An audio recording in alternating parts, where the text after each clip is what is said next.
whilst the airlines are cutting flights, the cruise industry has been the public face of the crisis so far.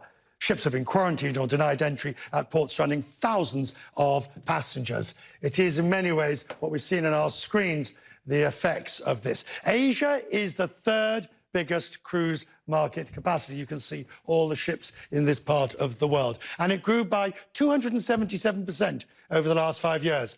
Half of the ships in Asia, you see this very clearly, indeed, are based in and around China.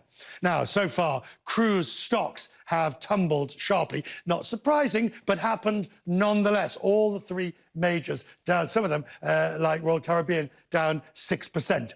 They've been denying passengers access who've been to China, and there's been extra screenings before boarding.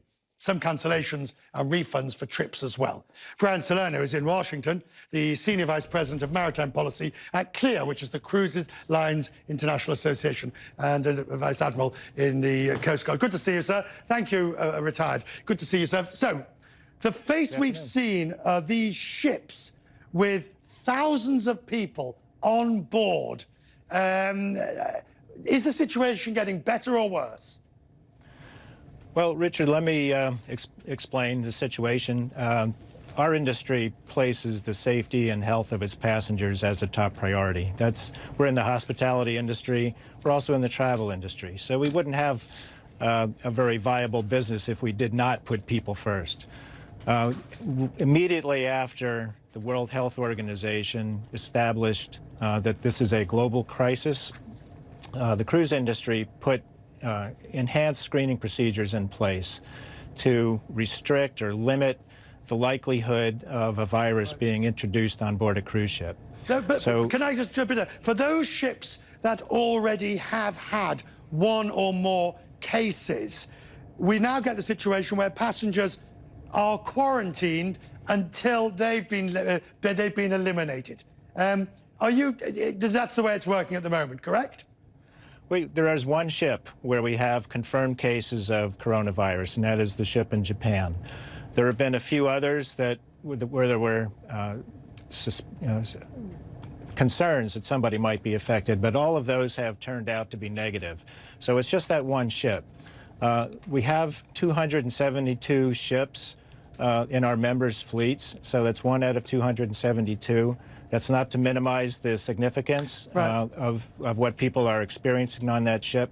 We have a tremendous amount of empathy for the inconvenience that they are enduring, but we're also quite proud of the fact that the industry is doing everything it possibly can to see to their comfort, for their health, and to make sure that they are given the care that they need.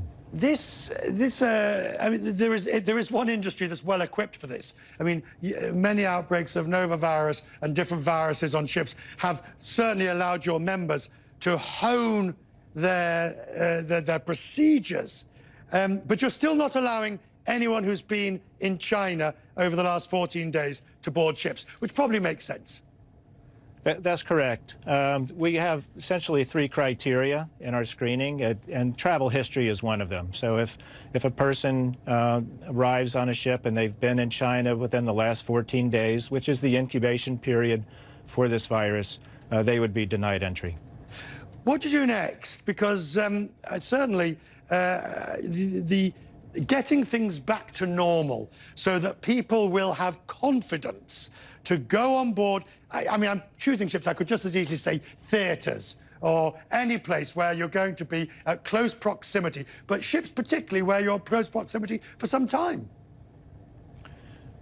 Yes, that is why, we have put these additional measures in place to make sure that we limit to the absolute maximum extent possible the introduction of this illness on board any of our ships.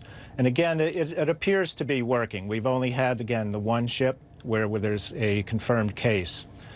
One thing I'll add as well, cruise ships are very unique from a vacation standpoint. It's probably the only vacation you can take where you have a hospital traveling with you and you have trained medical professionals traveling with you. And an operating theatre on many of them. I was interested that in this cruise ship case, they're going to give everybody a complete, and in those other cases where cruises have been interrupted, they're giving everybody a complete refund a free cruise and picking up all the charges, which seems to be rather generous, considering it's not the cruise line's fault that that there's been this outbreak.